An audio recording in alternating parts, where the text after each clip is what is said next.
Alhamdulillahillazi waffaqa ibadahul mu'minina li ada'il a'malis shalihat wa a'tahumul quwwata li i'dadi ajyalil mustaqbalil qawiyyat. Asyhadu an la ilaha illallah wahdahu la syarika lah syahadatan arju biha rafi'ad darajat wa asyhadu anna sayyidana Muhammadan abduhu wa rasuluhu sahibul mu'jizat. Allahumma salli wa sallim ala sayyidina Muhammad wa ala alihi wa ashabihi ulil fadaili wal karamat. Amma ba'd, faya ayyuhal muslimun, ittaqullaha bimtithalil ma'murati wajtinabil manhiyat. Wattaqullaha haqqa tuqatihi wa la tamutunna illa wa antum muslimun. Hadirin jamaah salat Jumat yang dimuliakan Allah Subhanahu wa taala. Marilah kita bersama-sama meningkatkan takwa kepada Allah Subhanahu wa taala dengan senantiasa mengerjakan segala perintah-perintah Allah dan meninggalkan segala larangan-larangannya. Hadirin yang dimuliakan Allah. Akhir-akhir ini pemerintah gencar mensosialisasikan akan bahaya stunting di lingkungan masyarakat kita. Bahkan seluruh dai-da'iyah maupun penyuluh agama Islam dilibatkan untuk mensukseskan program penanggulangan stunting. Lalu apa stunting itu? Stunting adalah kondisi ketika tinggi badan anak lebih pendek daripada standar usianya akibat kekurangan gizi dalam jangka panjang.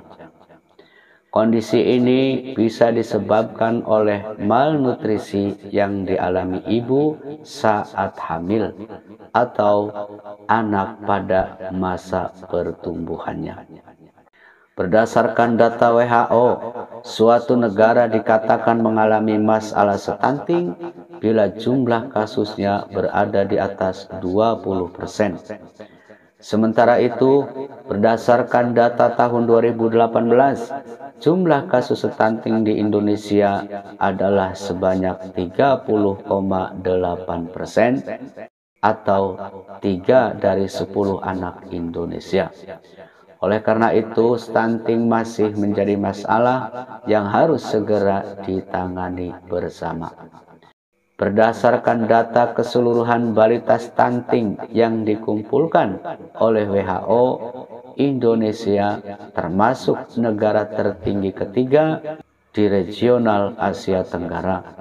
Tercatat dari 23 juta balita di Indonesia, 30,6% mengalami stunting. Itu artinya ada sekitar 7,8 juta balita menderita stunting. Jamaah yang dimuliakan oleh Allah Subhanahu wa taala. Lalu apa penyebab stunting itu? Risiko terjadinya stunting pada anak bisa meningkat jika ibu hamil memiliki beberapa kondisi atau faktor sebagai berikut. Yang pertama, pembatasan pertumbuhan intrauterine atau IUGR. Yang kedua, perawakan pendek. Yang ketiga, berat badan ibu tidak naik selama kehamilan. Yang keempat, tingkat pendidikan keluarga rendah.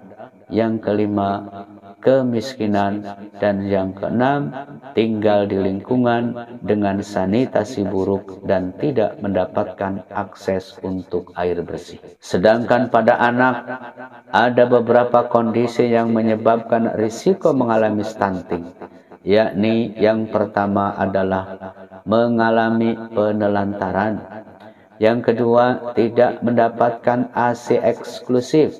Yang ketiga, mendapatkan gizi MPASI yang berkualitas buruk. Dan yang keempat, menderita penyakit yang menghalangi penyerapan nutrisi, seperti penyakit TBC, anemia, penyakit jantung bawaan, dan infeksi kronis. Tingginya kasus stunting di Indonesia menunjukkan bahwa bangsa ini masih lemah. Cita-cita bangsa untuk melahirkan generasi yang kuat masihlah jauh dan membutuhkan perjuangan yang lebih serius. Bukankah Allah Subhanahu wa Ta'ala telah mengingatkan kita semua dalam firman-Nya? A'udzu billahi minasyaitonir rajim. وَلْيَخْشَى الَّذِينَ لَوْ تَرَكُوا مِنْ خَلْفِهِمْ ذُرِّيَّةً ضِعَافًا خَافُوا عَلَيْهِمْ فَلْيَتَّقُوا اللَّهَ وَلْيَقُولُوا قَوْلًا سَدِيدًا, yang artinya wallahu a'lam bimurad.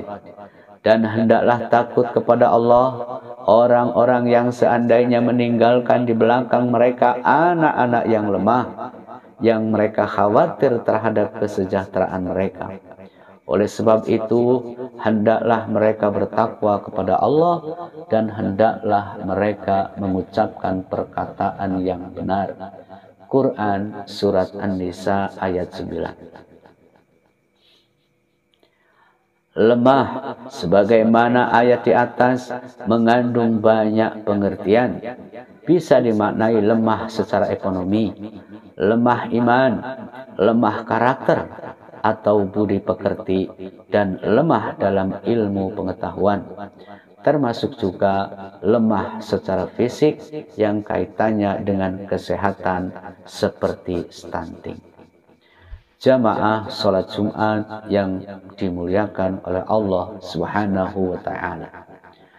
Sebagai upaya pencegahan, Islam menawarkan beberapa langkah sebagaimana firman Allah Subhanahu wa Ta'ala dalam surat Al-Baqarah ayat 233 sebagai berikut. A'udzu billahi minasyaitonir rajim. Wal walidatu yurdi'na auladahunna haulaini kamilain liman arada ayutimmar radha'at wa 'alal mauludi lahu rizquhunna wa kiswatuhunna bil ma'ruf, yang artinya wallahu a'lam bimurad.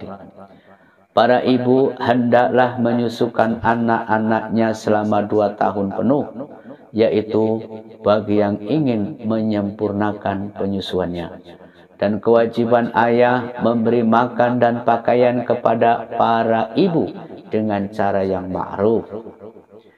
Hadirin yang dimuliakan Allah Subhanahu wa Ta'ala. Ada 3 hal yang perlu diperhatikan jika kita mengkaji ayat tersebut di atas. Yang pertama, hendaknya seorang ibu menyusui anak-anaknya selama 2 tahun penuh. Anjuran serupa juga disosialisasikan oleh Dunia Kesehatan Internasional. Bahkan anak usia 0 sampai 6 bulan tidak boleh mendapatkan asupan makanan apapun kecuali ASI, air susu ibu, atau ASI eksklusif. Kenapa hanya ASI? Karena tidak ada makanan bagi bayi selengkap kandungan gizi dalam ASI. Dalam ASI mengandung setidaknya 200 zat gizi dan memberikan kekebalan buat bayi hingga 20 kali lipat. Maka ASI sangat diperlukan dalam pembentukan kualitas generasi cerdas masa depan. Lalu bagaimana jika si ibu yang menyusui itu justru kekurangan gizi? Maka langkah kedua, sebagaimana yang tersurat dalam ayat Al-Quran di atas, tugas sang ayahlah memastikan bahwa ibu dari anak-anaknya memperoleh asupan gizi yang cukup, termasuk selalu menjaga kebahagiaan batinnya yang digambarkan oleh ayat di atas dengan memberikan pakaian dengan cara yang baik. Kalau seorang ibu dalam kondisi bahagia dan terjaga gizinya, maka secara otomatis akan menghasilkan ASI dengan kualitas terbaik pula. Dalam ayat lain disebutkan wa'ashiruhunna bil ma'ruf, yang artinya dan bergaullah dengan mereka secara patut. Maksudnya tanggung jawab ayah memberi makan dan memberi pakaian dengan cara yang baik tersebut hendaknya sudah dilakukan sejak ia menikah dengan calon ibu dari anak-anaknya. Sebab dari ibu yang sehat dan bahagia, maka akan lahir anak-anak yang sehat dan cerdas. Saya ulangi, dari ibu yang sehat dan bahagia, maka akan lahir anak-anak yang sehat dan cerdas. Yang ketiga, secara tersirat dari Quran surat Al-Baqarah ayat 233 di atas, keluarga, baik ayah maupun ibu, harus membiasakan pola hidup yang sehat, yaitu dengan membudayakan pola makan yang sehat, memperhatikan kebersihan dan keindahan lingkungan rumah dengan tata sanitasi yang baik, serta membentuk jasmani bugar dengan cara olahraga. Allah Subhanahu wa Ta'ala telah berfirman dalam Al-Quran surat Al-Baqarah ayat 163. A'udzu billahi minasyaitonir rajim. Ya ayyuhan nasu kulu mimma fil ardi halalan thayyiba wala tabtaghu khutuwati syaitan innahu lakum aduwwum mubin. Yang artinya, hai sekalian manusia, makanlah yang halal lagi baik dari apa yang terdapat di bumi, dan janganlah kalian mengikuti langkah-langkah syaitan, karena sesungguhnya syaitan itu adalah musuh yang nyata bagimu. Hadirin jamaah salat Jum'ah yang berbahagia, pola hidup sehat tidak selalu identik dengan sesuatu yang mahal maupun sesuatu yang kelihatan besar. Justru dari hal-hal kecil, pola hidup sehat nantinya akan berkembang menjadi sebuah kebiasaan yang sehat. Misalnya, membuang sampah pada tempatnya, mengkonsumsi makanan yang halal dan thayyib, dan membasuh tangan selepas beraktivitas. Membiasakan makanan yang halal berarti makanan itu halal secara syariat agama. Memakan makanan yang thayyiban berarti makanan yang kita makan haruslah sehat dan bergizi. Sebuah pendapat mengatakan bahwa makanan thayyib ialah buah-buahan maupun sayur-sayuran hasil menanam sendiri, dan daging maupun telur juga hasil beternak sendiri. Hadirin jamaah salat Jum'ah yang dimuliakan Allah Subhanahu wa Ta'ala, sesuai nasihat dari Al-Quran surat Al-Baqarah ayat 233 di atas, maka stunting bisa dicegah dengan terlebih dahulu membina bahtera rumah tangga yang bahagia lagi sehat. Baik ayah maupun ibu masing-masing menempatkan diri sebagai agen kesehatan bagi anak-anaknya dan cucu-cucunya. Sesibuk apapun seorang ibu, program ASI eksklusif harus tetap diupayakan, bahkan terus menyusui sampai anak usia 2 tahun. Dan sesibuk apapun seorang ayah, kesehatan dan kebahagiaan istri adalah harus diprioritaskan. Karenanya, marilah kita memanjatkan doa kepada Allah Subhanahu wa Ta'ala agar keluarga kita menjadi keluarga yang sehat dan bahagia, dan lingkungan kita juga menjadi lingkungan yang sehat dan bahagia, sehingga cita-cita mewujudkan generasi yang kuat akan terwujud dengan izin Allah. Amin ya Allah ya Rabbal Alamin. Barakallahu li wa lakum fil Qur'anil Karim wa nafa'ani wa iyyakum bima fihi minal ayati wa dzikril hakim. A'udzu billahi minasy syaithanir rajim.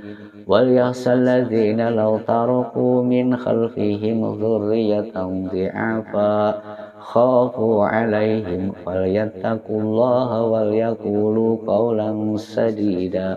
Wa taqabbalallahu minni wa minkum tilawatahu innahu huwas samiul alim wastaghfiruhu innahu huwal ghafurur rahim.